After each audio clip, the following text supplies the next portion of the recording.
Hello, this is Marina Crane. It's actually May 1st. Yes, May 1st. So, why do you have the pleasure of hearing my voice again? Well, apparently, um, unbeknownst to quite a few people, I did go down to Las Vegas. And I did uh,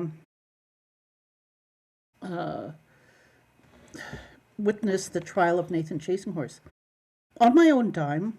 Okay, so I just want to let you know that a lot of the things that I do on my own.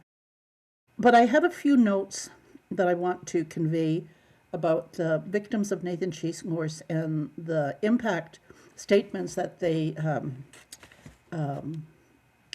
spoke of. You can find it on YouTube. And but I wanted to post some things that I think some of the victims, have some revelation about, and it's not a direct quote from them, but it's sort of like statements of like stuff that I think all victims of violence it resonates and they want to share things. So the first one, it says, a victim of abuse doesn't always look afraid. Sometimes they smile, they comply, they justify because the fawn response is survival. Now, why is that important for me to talk about? It was because my late mother grew up in Indian residential school from the time she was 5 to 16. And she had this fawn response. I always thought of it as being afraid of white people because she, would be smiling around them. People expect abuse victims to look scared, traumatized, obviously hurt, but it's not always what survival looks like. Sometimes survival is smiling through the pain, compliant and with demands to avoid worse consequences, justifying the abuser's behavior, making excuses, minimizing harm, not because they don't know it is wrong, but because fighting back or showing fear makes things worse. And that's the narrative of my late mother. And I think it's the narrative of most women who have been in abusive relationships where they've been battered women. But also, the reason I focus more on my mother's childhood is because she was taken at the age of 5. Under the age of 10, children cannot comprehend consent. So this fawn response is so deeply embedded because they don't understand consent. And it even goes even further. She was there until she was 15. So again, even having any of those people, there was a comment by a Sioux female warrior in modern times who said, now that Nathan Chasing Horse has been arrested and is serving life in prison, what about all those priests and clergymen, all those people who took care and abused our Indigenous children? Like my grandmother. I'm 74 years old. My grandmother went to residential school, and so did both my parents. So this fawn response, you have to understand, they weren't raised by their parents. They were babies when they were taken. Okay, the fawn response is survival. It's your nervous system choosing appeasement over confrontation because historically that's what kept you safest. You became agreeable, accommodating, eager to please, not because you're weak, but because you're doing whatever it takes to survive. And from that outcome, it doesn't look like abuse. It looks consensual, happy even. Now, what does it have to do with me? Again, my parents aren't to blame for this fawn response that they taught me. And I didn't really understand it until I was physically assaulted at the age of 19.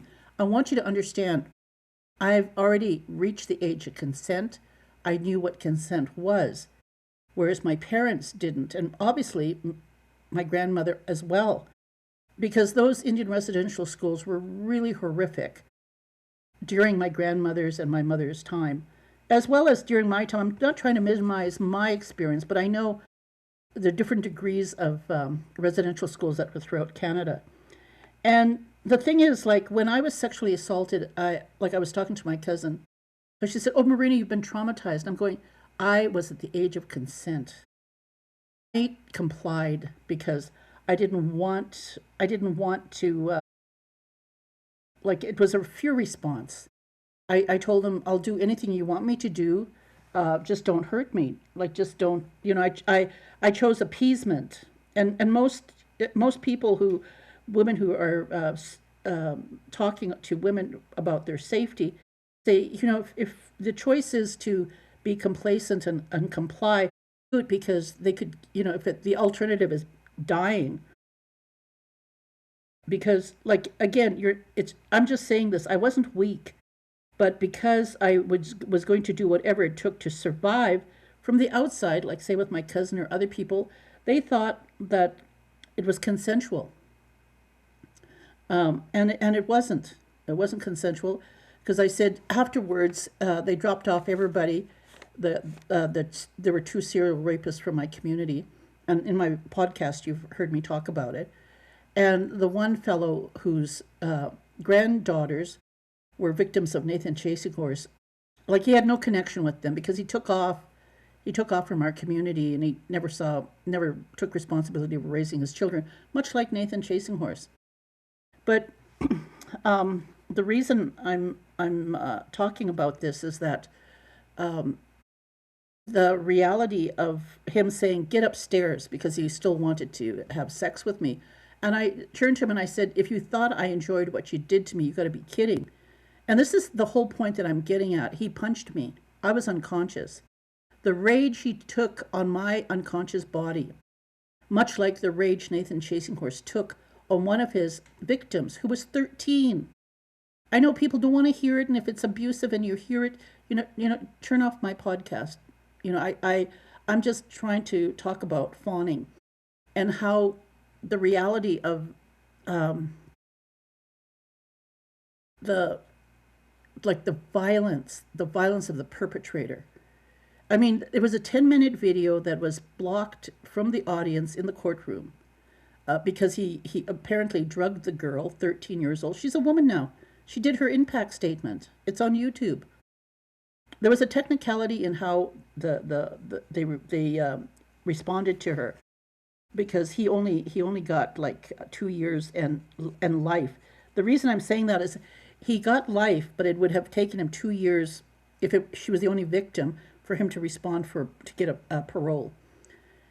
And the reason I'm mentioning this is because, again, she was unconscious when he took his rage out on her. And I've never seen it, but people in my community who went down to bear witness before he was found guilty had seen the video, and their comments was they didn't know the extent of what this man could do. But again, I'm saying this is how I was treated as well. The fellow beat me to a pulp while I was unconscious. So anybody who says, "Oh, well, Marina, you were traumatized," I'm going, I wasn't awake. I wasn't awake when all this was happening to me. It was after that I had to, like, the concussions and healing that I dealt with. But it was also that fawn response of, like, trying to be complacent or compliant, like my parents, not to make anybody in the community be upset at my family. So again, this fawn response. But inside, you're terrified, and you are trying to make it through without triggering more harm. See, because, my parents, like my father and my uncles, I know they would have harmed that man. I know I would have been a part of all this conflict. And I chose not to have anything further to do with him. And I didn't want my dad or my uncles to go to jail for possibly killing this man. I just told them I don't do anything. Now, in Indigenous communities and communities throughout the world, they have a saying, like, you can think of having sex with a child and not act on it, because that's the human thinking. But when you think about it and you act on it, then the first time you act on it, in some cultures, they kill that person because they know that person's going to continue doing it, because because they've been allowed to do it. So again, stop judging abuse victims for not looking how you think they should look. Fawning is a trauma response. If you've ever had to hold on, if you ever had to use it to survive, you don't get critiqued on how it appears. So for 20 years, and that's part of the reason why I've done a lot of self-reflection about abuse victims, because a lot of times people assume, oh, well, Marina, let it go, walk away from it. And I'm saying, I wasn't there for Nathan Chasing Horse. I was there for the victims of Nathan Chasing Horse. I was there so that my niece Roberta's soul could be put at rest. That now justice has been done. The times that she tried to report and the police didn't respond.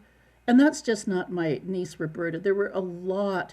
Even Sierra, she had reported to the police and they did nothing. So it wasn't for the lack of people not trying to get justice done. The authorities just didn't care.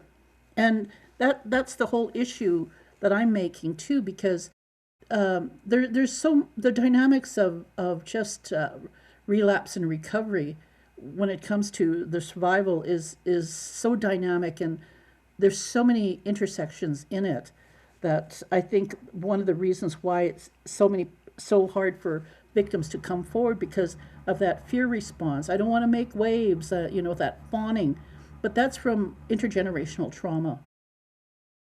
Okay, so another quote. Again, this podcast is about quotations and about the reflections of the survivors of Nathan Chasing Horse. Very dynamic group of women. I have nothing but admiration and so much compassion, and just they're so brave. Okay, so here's another quote. We live on a planet where whales sing songs that travel them for miles, where trees can recognize their own offspring and protect them underground, where dolphins give each other's names, and where fighting can create glass in sand, where lightning can create glass in sand, where horses can read human emotions, where rain can smell before it even arrives, and where the ocean can glow in the dark. A planet where the stars we see may never exist anymore. So it's the whole dynamics of life, the celebration of life, and that's the way we are. When I talk about matriarchy, I was talking with this European woman, and she says, "Yeah, we've talked about matriarchy. The European culture is so patriarchal." Well, of course, they brought it over to the Americas. And I said to her, yeah, I understand, you're non-Indigenous. I said, but you have to be born in it. You have to be raised in matriarchy. It's not something that you just sort of, okay, I'm going to be a matriarch. No, and even I think that's the danger to a lot of Indigenous women who've been ousted out of their Indigenous matriarchal system into foster homes or adoption, or even the Indian residential schools. They did everything to erase matriarchy in our very fabric, our very souls, our very physical bodies. So here's another quote. Again, I did not expect all this to blow up after he was sentenced. Even 20 years ago, when I started writing about him, I just saw him as a washed up actor. Of course, all this fame took place when he was 15. And again, I want people to understand, just from my observation, that this is my own personal opinion, that Nathan Chasing Horse was a high-risk teenager. That means he needed to have been really looked after, much like the high-risk suicide girls that I took care of in Utah State Hospital. And again, there are boys, they had their own ward, their own 24/7 security. But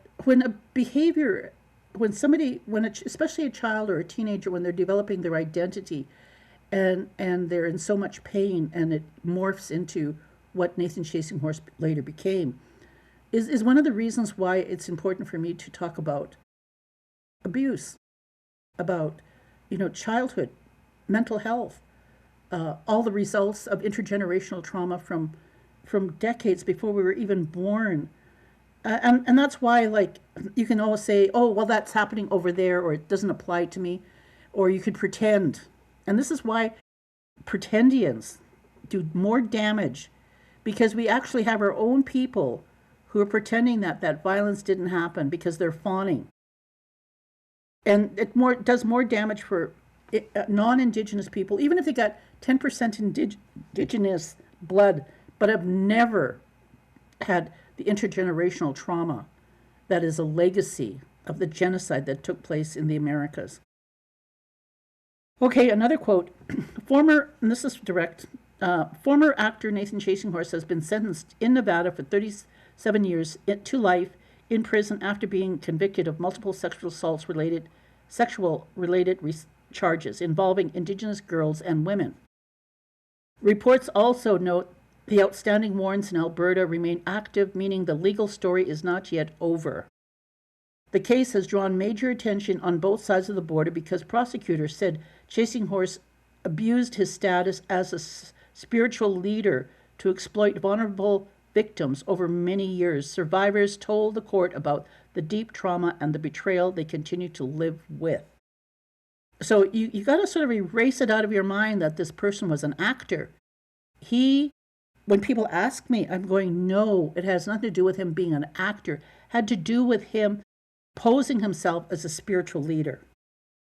Understand this. Like, I grew up my whole life. My cousin and I talked about, our parents, the Dakota women. We talked about these spiritual elders who abuse way before I was even born. That's why I'm saying this isn't something, like, oh, gee, it must have been dormant, and all of a sudden they want to get attention by they're talking about this Nathan Chasinghorse, and how dare they? No, excuse me. I've had to give up acquaintances, put my boundaries down, because that kind of rhetoric really hurts me, breaks my heart. For many Canadians, this is about more than one sentence. It's about justice for survivors, accountability, and making sure every outstanding allegation is fully addressed. What do you think, Canada? Should Canada authorities move quickly on remaining warrants once the U.S. process is complete?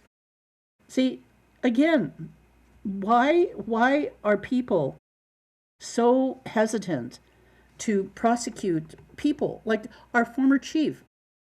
He's going to appear in court sometime this spring or this year for historical sexual assaults on men. Another band counselor is going to be, he's been charged as well. So they're out there. There's another fellow, in my opinion, he just had a court appearance in Edmonton, was in charge of an addiction program, charged with a historical assault of sexually assaulting a teenager. So, people say, oh, well, it's coming to the surface, it's percolating. Well, I'm hoping, like, when people listen to my podcast, and if it triggers you and you want to walk away, go ahead. But I want you to understand the fact that it triggers you means I've hit the truth. And because of that, it's important to go and seek help, go and get support. The amount of what I've seen and the dynamics of the young women who've gathered together to support each other, and I know it's not just in Sutina, I know it's not just the victims of Nathan Chasinghorse that gathered together on a Zoom meeting from Montana, California, New Mexico, Arizona. All those women supporting each other. You as Indigenous women out there, or even if you're not Indigenous, you can do this. You can form support groups to help you go through whatever you need to do to stand and bear witness to your perpetrator, to let them know that person hurt you. Because that's how healing starts, by having the courage to not be afraid to hear you say, you hurt me. Okay, here's another quote. And again, I'm being spontaneous because it's one thing that, people read from books and stuff, but it's another thing when it comes from your own experience. My traveling companion, he looked at me, he says, Marina, all this is happening because of what you started. Now, to me, was just, like I said, I did it. A lot of the journey that I've gone on is self-discovery, self-reflection. So I can't take it personal, like, oh, I had something major to do with this. And I believe like there's so many other Indigenous women out there who have done exactly what I've done and who are still doing it and are still facing lateral violence from our own sisters and mothers and aunties. That's why I say, when I go into spaces, when people give me tobacco as an elder to pray, I've come to the point and the realization that I have to say to those people, the organizers, when I go into these spaces, you need to protect me. More so because I'm an Indigenous elder, not so with Indigenous male elders. But when I walk into that room and there are people who have unresolved issues with their aunties, their sisters, their mothers, or their grandmothers, and they take it out on me, a total stranger, because they have unresolved trauma.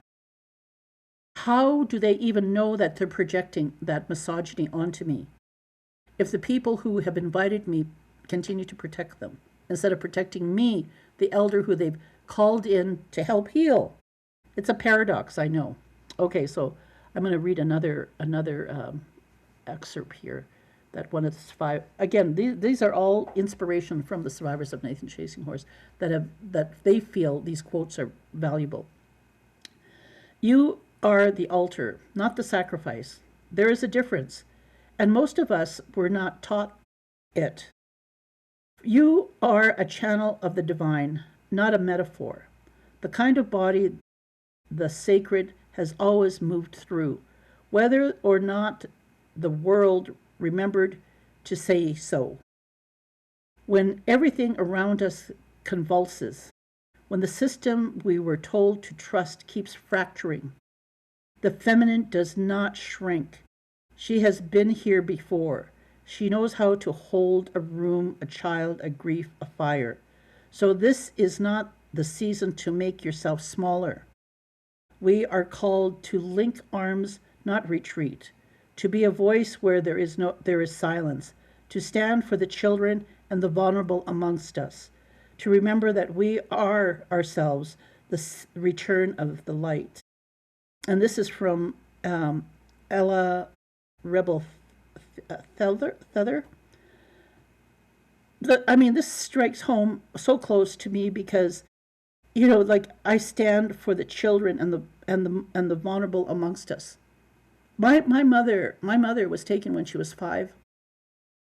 She never spoke about Indian residential school until she was an elder, when this whole Truth and Reconciliation came about. And believe me, when I heard those stories, like I tell people, you're very fortunate you didn't meet me when I didn't hear this information when I was in my 20s. I said I would have been so enraged that somebody did this to my mother as a baby. Now, I'm an elder, and I'm talking to an audience out there of people who have known someone who've attended those Indian residential schools. And understand these pretendians, so people who mythologize or romanticize Indigenous ways of knowing. Get your head out of the ground. You're either pretending to be First Nations, Métis, or Inuit. Everybody, Inuit, Métis, First Nations, were all our relatives went to those Indian residential schools. So if you do not have a mother, even yourself, your mother, father, grandmother, grandfather, don't even say, oh, I've got my status card. Yeah, you probably got filtered in through all the system of a lot of Indigenous people working, trying to bring their children home, and you got sucked into it, and now you're trying to get all that glory where you don't deserve that glory because you didn't experience it. You haven't. Again, this is from a lady says, I'm thankful Nathan Chasing Horse being locked up. Now please, go after the priests, preachers, pastors, nuns, missionaries that are sexually abusive for Christianity. Those effers never held accountable. Plus, Christian churches created the statutes of limitation laws so they can't be touched. See, really, white supremacy, patriarchy, it's alive and well. So don't tell me if you're a feminist or you believe, oh, matriarchy, we do talk about it, we understand. No, you got to be born in it. You got to be raised in it because it's thick. It has a lot of the intergenerational trauma, the psychological turmoil of how people struggle to raise their children and keep them safe. Here's another, and I don't mean to be going off on a rampage, okay, but I tell you, you had to be present in that courtroom. Prior to the courtroom, like I'd met on August 11th, and then I went down on the 26th and 27th, and just the impact statements. Like I brought gifts and I said a prayer, and I wanted to validate to them before they did their impact statements. I said, we're all here supporting you. Invisible helping hands through Canada and the United States. Women who've been fighting to seek justice. We're here with you in spirit. When you get up and you talk about the impact statements, we're here behind you, supporting you. It's going to be emotional, but you can do it. And rightfully so. You're in a city and you're in a courtroom. It's very cold and callous. People who don't understand what it is to be Indigenous are listening to you. Okay, here another saying posted by one of the survivors of Nathan Chasing Horse. A resilient mom can be in the worst situation possible. Mental health battles, physical health struggles, trauma, pain, life setbacks piling up so high you can't see over them, and all you'll hear out of her mouth is, I'll handle it. And she will. She always does. I know my mother used to do that too, my grandmother. Okay, it's the sentence that sounds the strength, but tastes like survival. 4 words soaked in exhaustion that she delivers with enough conviction to fool everyone in the room, including herself, because if she says it out loud enough times, maybe her body will believe it, even when her mind is screaming that she is running on fumes and the tank went empty 3 exits ago. It's not okay, but okay was never the requirement. Getting through it was. And getting through it is the only setting she knows. In the morning, she wakes up with a body that aches from something she hasn't had time to diagnose. The anxiety, the regrets that greets her before her feet touch the floor, the weight in her chest, and she breathes around the future she rearranges as so many times she has forgotten it's not supposed to be there. And she still gets up, packs lunch with shaking hands, drives carpools with migraines she'll never mention, sits in the parking lot for 90 seconds collecting herself before walking to work like a woman who is falling.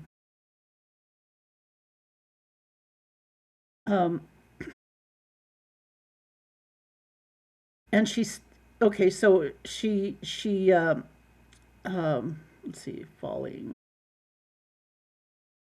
Her child. Let's see. I'm sorry. It says sits in the parking lot for 90 seconds collecting herself before walking into work like a woman who isn't falling apart at every direction simultaneously. She's falling apart, but her children will never know. The trauma she carries in her bones, the kind she never fully processed because processing required time, and time is a luxury she traded in moments she became someone's mother. The memories that surface at night when the house is quiet and the kids are asleep and she's finally alone with the visions of herself she hides from the world.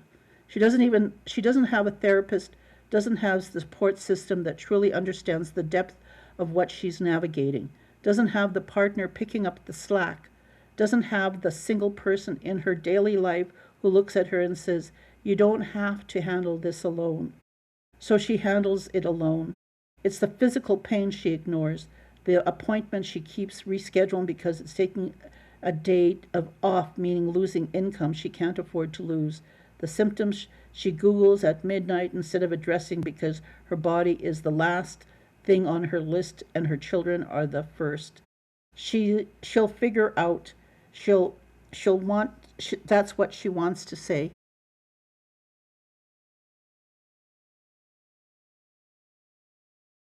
But not because she's invulnerable, because she has no other option, because nobody is coming, because the only safety net her children have is her. Failing isn't something she is allowed to do. I'm sorry, this is. Failing isn't something she's allowed to do. Um,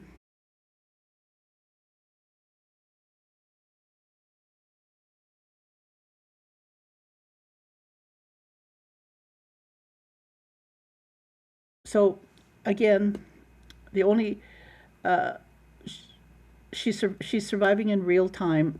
She says she can handle it. The only reason she hasn't stopped is sleeping down the hall, completely unaware her mother is the bravest human being she'll ever know. The resilient mom can be in the worst situation possible: mental health battles, physical health struggles, trauma, pain, life setbacks. And all you will hear out of her mouth is, I'll handle it. And you better believe she will, her, for her children, for her and her children. It's one thing for people to say, well, why did it take so long? Well, the victims of Nathan Chasing Horse, the one lady knew him since she was 14, supported him. She had her children around him, her 3-year-old daughter, who he sexually assaulted at 18, who almost died from ectopic pregnancy. And for 14 years, she trying to get justice. Uh, I said to the mom and daughter, I said, 20 years ago, when the mums and daughters were having problems here in my community, and Nathan Chasing Horse said he was a youth worker. Um, I said to the women, I had hoped that the mums and daughters, and they had hoped they would have a new bond with their daughters. I told the mom and daughter, I said, the fact that you're both going to be giving impact statements, and just to get here, and to get up and make an impact, like your statement, very powerful. I said, I'm so proud of you. I said, this is everything that I had hoped for in my podcast, is for women to know that you do have it in you. You do have that strength to bear witness of the injustice done against you and the people you love and those that love you. Here's a quote: you are allowed to want to a life that is quieter than your trauma, a life with less drama, less proving, less survival. You are allowed to build a life that feels gentle. You are allowed to choose ease, to choose good people, clarity, and light. And that might seem redundant. It might seem like something that, oh well, I'm at peace. But see, for me, even as an elder, I the lateral violence I've experienced, even just going down to Las Vegas to support him, not him, but to support them. People project it and say, oh, well, you're there. You're like it's a curiosity. I'm obsessed with Nathan Chasing Horse. I said, no. 20 years ago, that was not the issue. 20 years ago, I was there trying and hoping my niece would get help. The experience I knew is that she was morphing into somebody who was going to be high risk, and she did. Couldn't save her. Was a victim of human trafficking, died from a drug overdose. I went down there to support the survivors because I'm a survivor. I know what lateral violence looks like. I know the disrespect I receive from even people I've grown up with. They intentionally, for whatever reason, haven't dealt with their own trauma, and because of that, they project it onto me. So yes, I deserve that quiet space, just like every survivor, everyone who's wanting and seeking peace.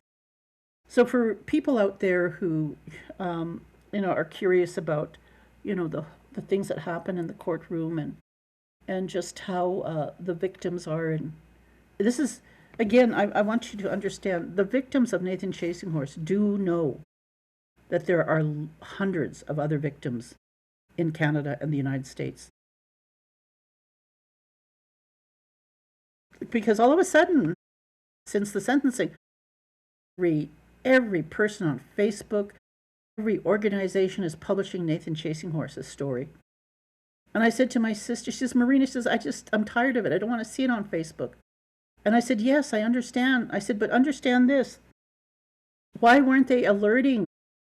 Why wasn't there an alert when, just like when a child goes missing, an Indigenous child goes missing, why isn't there an alert all over Facebook? Now everybody's, posting all this stuff. It's bombarded. But, the thing about is, let's promote mental health.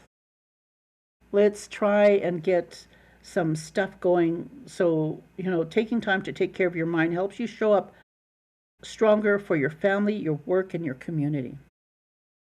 Okay, so that's what it said. Take time to take care of your mind. A lot of people, when they try to criticize me, I'm going, no, you don't get it. And some may never.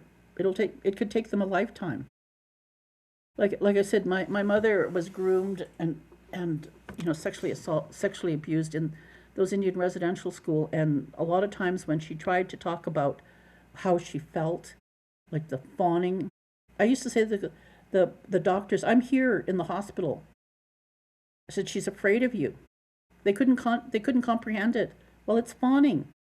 I said, when you ask her what's her pain level, she doesn't want to have any conflict. She's going to think that you want to hear her say her pain is at a 3 when it's actually an 8. I said to the doctors, I'm staying here because I'm going to let you know what her pain is actually. So it isn't just people going and seeing people drunk or intoxicated and fighting. This intergenerational trauma is carried in an individual's body for the rest of their lives. Much of this, what I try to do and talk about, is because, I love my mom. I love my grandma. I love the matriarchy. I was born into a matriarchal society. Okay, here's another quote. Our Wise Guy criminal justice program is empowering young men to build healthy relations, reduce reoffending, and challenge harmful gender norms. Adapted to the Center award-winning Wise Guy school-based curriculum. The program was created to support boys and young men involved in criminal justice. The Wise Guy criminal facilitator makes an impact by authentically connecting with program participants and giving them tools that are skills for positive change. One organization we work with says the impact made by Wise Guys on young people is consistently positive. Sometimes a referral to meet and tripedation from the youth. As soon as they connect with the facilitator, they are engaged. Young people share how much they enjoy working and appreciative of the knowledge that have been gained and how to conduct themselves in different situations with new skills. And the program for me in the city of Calgary is called Planet Youth, where we try to connect with both male and female. And for me as an elder, I'm really hoping that the educators at the University of Calgary and other programs can help in developing like a curriculum-oriented program for our Indigenous youth. It's so important that they participate and that it has an authentic impact for change. It's possible. There are people out there who are dynamically working, and it says the impact. Sometimes a referral is met with trepidation from the youth, but as soon as they connect, they are engaged. Young people share as much that they enjoyed working and the appreciative knowledge they can gain and how to conduct themselves in a situation with new skills. So in Planet Youth, the program is to help youth elders to connect with other youth And at the same time too, like I truly believe we need to have that curriculum in our First Nations, Inuit, and Métis schools. But those are the quotes that I wanted to share. Again, if any of this has an impact on you and it's triggering, you know, like I said, go. You need to reach out to some support.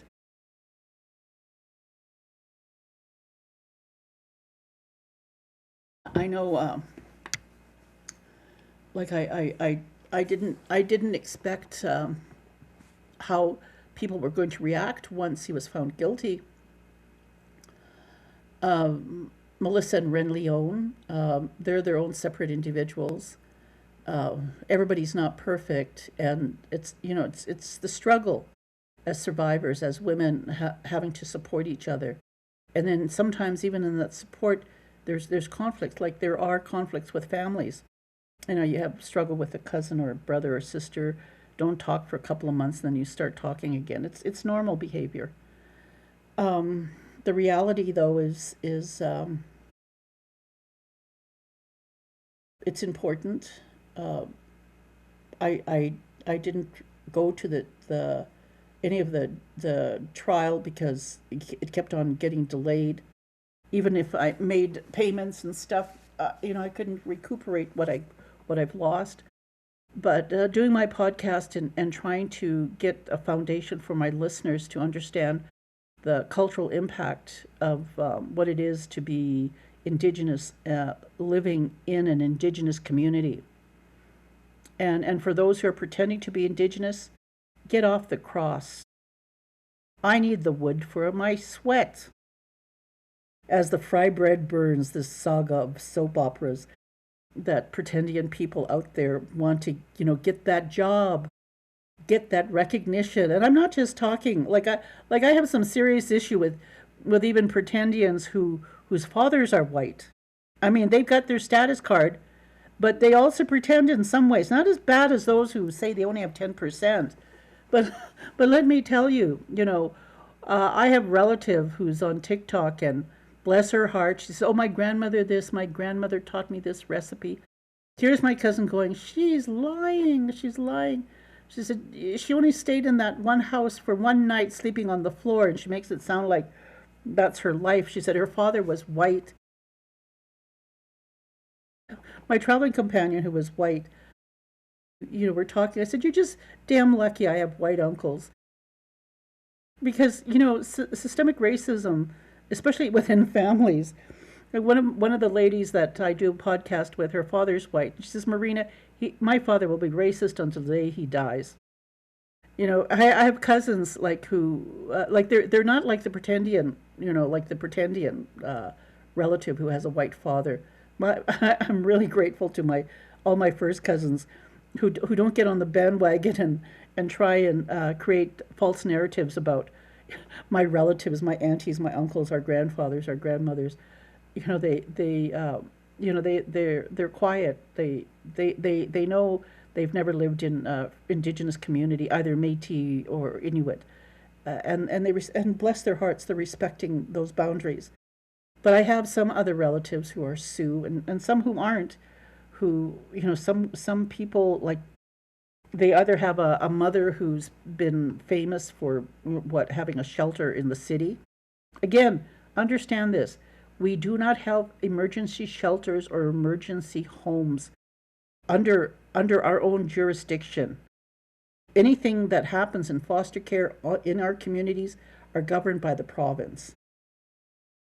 So when I say the empowerment and the understanding of healing, especially when, you know, it takes a village to heal a child. My community didn't have that 20 years ago, and they still don't. If a child is apprehended, they go right into the system, the provincial system, either being monitored by social workers on the reserve or being monitored by social workers in the city by provincially run and operated programs.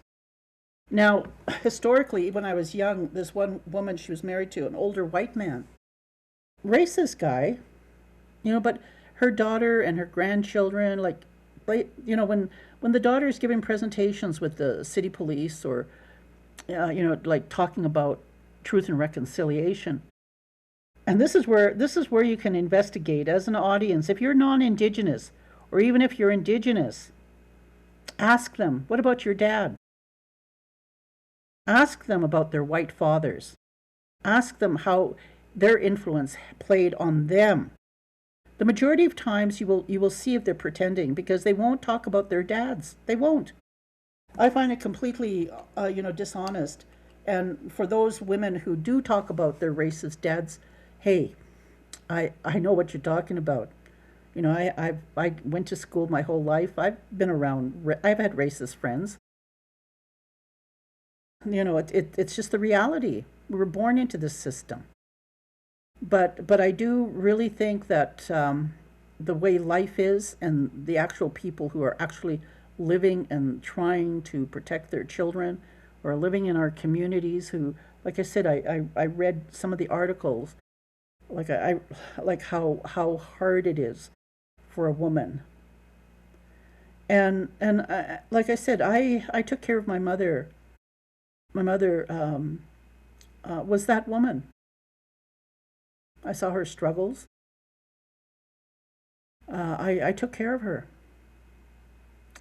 I told her, I said, when you go into the hospital and when it's your time to leave this earth, I will be there for you.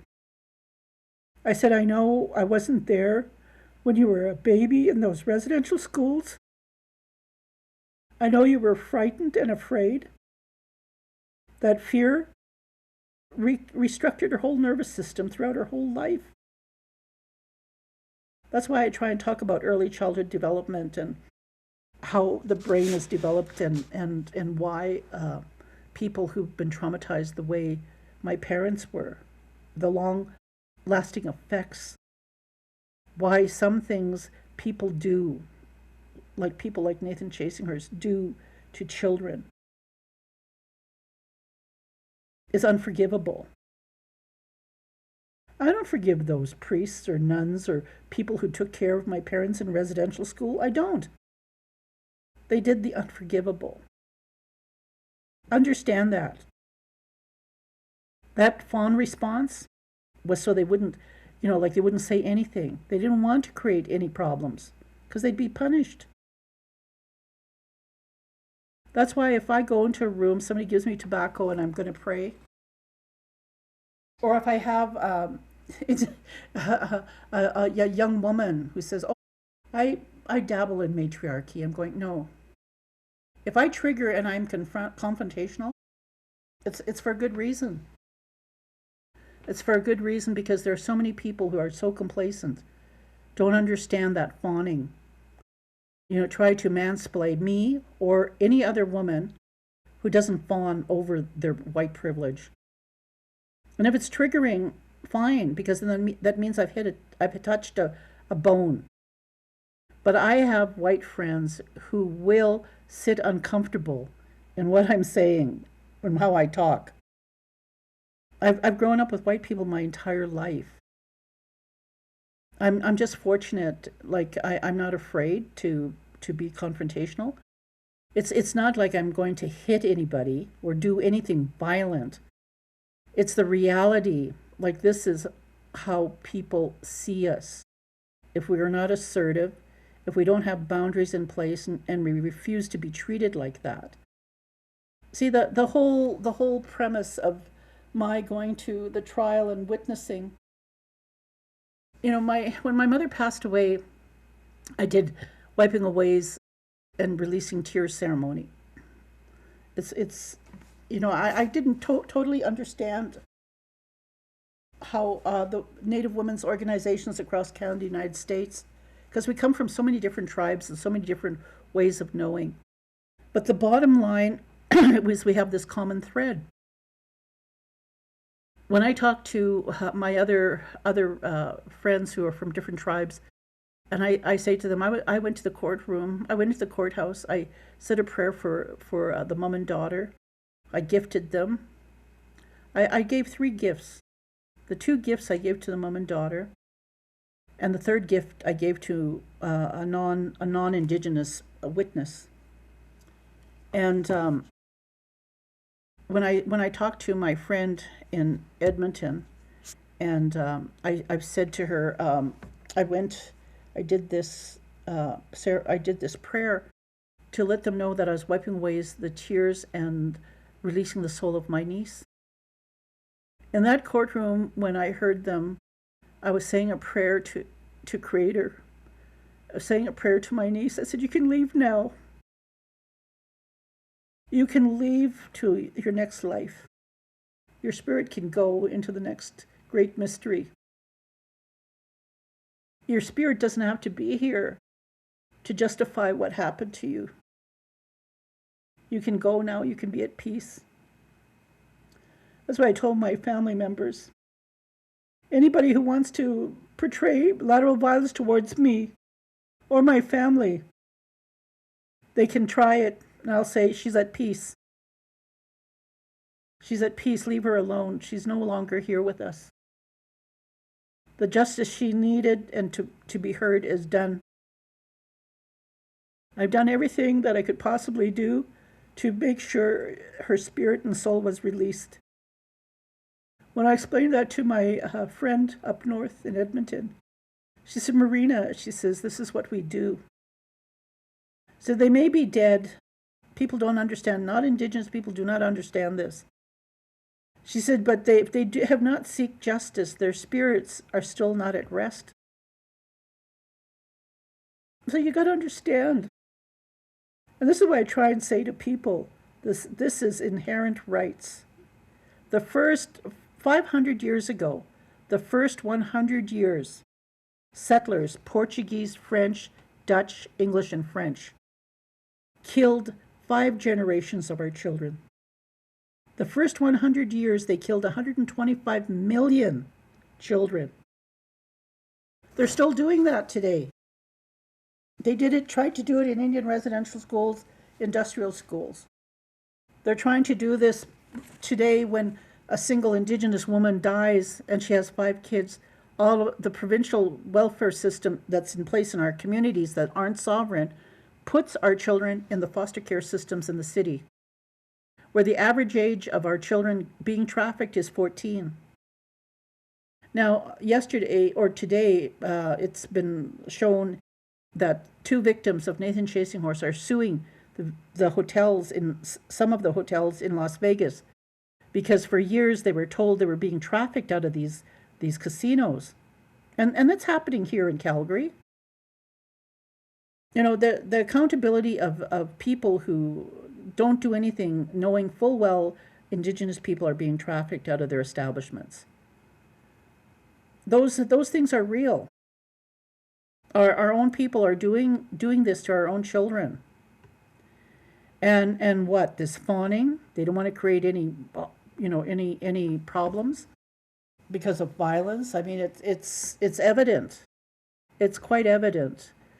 When after 20 years, when I decided to take the people who had sexually assaulted me, one of them died at 27 from cirrhosis. The other one, he's older than me. I think he must be 80 now.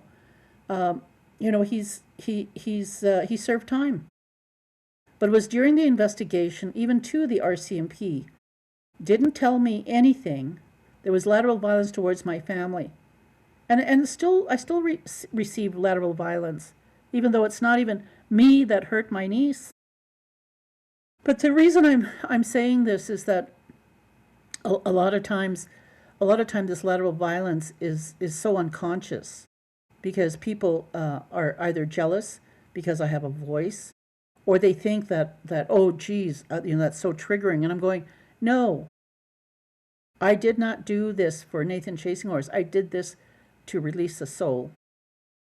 I did this so that matriarchy, especially in Canada and the United States, no, you're not alone. That pain, that grief to try and seek justice for a murdered or missing relative, I know. I'm just grateful that I was able to see this right to the very end, where this man is going to be spending the rest of his life in a penitentiary. And even if he appeals it and is released, he's now a child predator, a sex offender. look at how many times he's appeared on the news media since he was found. When they said he's going to serve life. Like the gravity of it. That's why I like the irony or the paradox. Like to get it out there. It wasn't because he was a movie star. It was because he was supposed to be a spiritual person. Especially like when there's a renaissance happening with our youth. A renaissance that has never been seen before. Like there was parts of it in the ghost dance. And there's parts of it where, non-Indigenous people started to mansplain our own religion, saying the next great prophet is going to be a Native American. And a lot of Native American people bought into it. Yeah, so that's what made Nathan Chasing Horse who he is. A false prophecy. So for all those who are not from your home community, like one of the elders from my community said, only Tsuut'ina can heal Tsuut'ina. Only Cree can heal Cree. So in other words, if you're from a different community, only your community can heal your community. I see it. I see the dynamics of it with our young women in Tsuut'ina healing each other. Like I am so grateful and proud of them, much like I am with the mother and daughter who organized the support group for the survivors of Nathan Chasing Horse. That's matriarchy. That is matriarchy in its fullest. Handed down from our mothers, our grandmothers, our great-grandmothers. I tell people, do you know there's a small town in South Dakota that was created just for settlers to murder pregnant Sioux women? They would hunt pregnant women down, kill them, gut them, pull out their babies, scalp the baby and the woman. They created a town in South Dakota just for that. Now, if it's disturbing and you don't like hearing it, hey, it was against the law for my family, my grandparents, anybody to even utter words like what I'm telling you, to even dance. Do you know the metaphor of the dance, the powwow, or what people call powwow? Do you know that when a Sioux comes in with that flag, that hook, you have 38 feathers? Those represent the largest mass execution in Lincoln when he killed the Sioux warriors. The largest mass execution. In that spring, when they ran away from Fort Snell in South Dakota, in Minnesota, they came to a raging river. The cavalry was behind them because there's bounty on every Sioux head. You look at the state of Minnesota, you will not see a reservation there. They banished all the Sioux people. They hunted them out of the state of Minnesota. Talk about stolen land. Now the Sioux, when they came to the Missouri River and it was just like it was dangerous, they took braids of sweetgrass and tied it into the pony's hair, put the women and children on the ponies, and they pushed the horses into the water, and the horses carried them across that water. When the cavalry came and they couldn't get across because they were on saddles, leather saddles. The horses were scared, couldn't go in. But when the Sioux people were on the other side and they knew they had saved their relatives, they wanted to honor the horse for saving them. So the following spring, they had a sun dance. They painted up their ponies, created a song, and their drums were made of leather with water. And as they pounded their water drums, as the horses danced into the Sundance Arbor, the story says those horses knew this was an honor song for them, and they pranced in that circle to the beat of the song. From that time on, the Sioux gave the name of those horses. They gave them the name Shunkawaka, which means holy dog. See, the fringes that are on our shawls, our buckskin, those represents the hair of those horses that had the sweetgrass tied to them. When you come walking into a powwow of Sioux celebration, you will see them bringing in that flag, those eagle feathers. Those represent those 30 men that were hung, 38 men plus 2 that were hung. When you see people dancing behind, that represents those horses, Shunkawaka. Those things they don't teach you in history books. Those things were held illegal for even my grandmother, my great-grandparents to even talk about, to silence us, to make us fawn over white supremacy. Yes, there's reason to be angry and have hate in your heart. But see, I don't. What I'm giving you is a history, lived knowledge that has been handed down to me through our matriarchal system that I was born into. I honor my mom, my grandmothers, like I honored my niece. Her life meant something. I tried to seek justice for her, even when she was protecting him. She would have protected him with her own life. That's what I tried to get people to understand. When young people are so hurt, they don't understand consent. That's what he took away from all those children he hurt. He's serving life now. He has no human respect for himself or anybody. His whole central nervous system has been disrupted from the very time he was born. Now, for me, growing up with parents who like I'm not a result of FASE or anything, because it was illegal for my parents to even have alcohol or even leave the community unless you had a signed certificate saying we could leave. Everything and anything I say about systemic racism, lateral violence, if it triggers my white friends and they're willing to hold space for me, I've grown up with women who could pass for white. I have a sister who can pass for white. I have friends in high school, college, who look white. All of a sudden now they have their business. They get jobs and say, "Oh, I've got Indigenous blood in me." Well, where the hell were they when I was going to school with them? They were so ashamed to be Indigenous. That's what I call pretendians. I grew up with them. They were my friends. Like I said, I have first cousins whose fathers are white. They don't pretend. They don't. They don't try to gain money, false hope, false expectation on their story, on lies they create about their fathers or their mothers. See, the one thing in terms of spirituality and matriarchy is to tell the truth. You know, when my niece recanted everything she said about Nathan chasing horse, I said, that's a responsibility between you and Creator. I heard what you said. It's been given to me now. Now, this Nathan chasing horse is sentenced to life. My work is done. That truth that my niece, the testimony, that truth, I said, I have to be accountable to Creator because you disclosed it to me. I've released it now for her. He's guilty. She doesn't have to prove nothing. All that behavior that made her so dangerous to herself and others. That's why these things are unforgivable.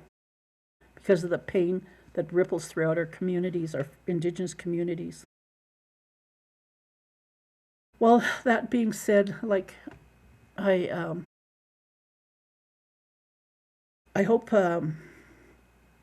this brings you some comfort in knowing that, you know, in 20 years and just the struggle to get this man caught, you have to have patience.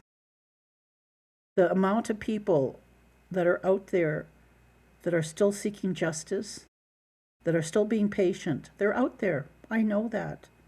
My heart goes out to them. My heart goes out to you if you're looking for peace and some balance. It's possible. Sometimes I need invisible helping hands. Just to say, Marina, look at what you've done. Just like I say to the mom and daughter, what you're doing and how you're doing it is a legacy that's going to help so many people, because then you become these invisible helping hands to other people, and the ripple continues. So for all my listeners who are Indigenous, we are part of this. We are part of this collective and holistic way of healing. Sometimes non-Indigenous people may not understand it, but when you're born into it, and you're taught by your relatives to show respect and to honor and show respect for yourself, as each stage of life we go through, from childhood to teenage life, young adult, middle life, till you become seniors, everything has its time and place.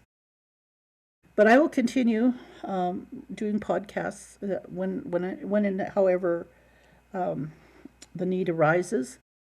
But I'm only doing this because it was such an emotional event to witness. It would have been totally different if I had saw it live stream. But I was right there in the courtroom. I was right there behind Nathan Chasing Horse, sitting directly in front. He was sitting directly in front of me. He knew who I was. He spent the majority of his life discrediting me. He spent the majority of his life discrediting me. Why? Because of a blog I wrote, warning people of how dangerous he was, and still is. And for all those women who came up and gave me a hug and thanked me for my blog. And then for the people in my community, the women who are jealous because of my blog. Everybody has an opportunity to write a blog. I don't need to give them permission. Everybody has a right to heal and tell their story. All they have to do is have respect for themselves and do it. If anything, in all the meetings I go to with other elders, that's the bottom line is respect. Show respect for yourself.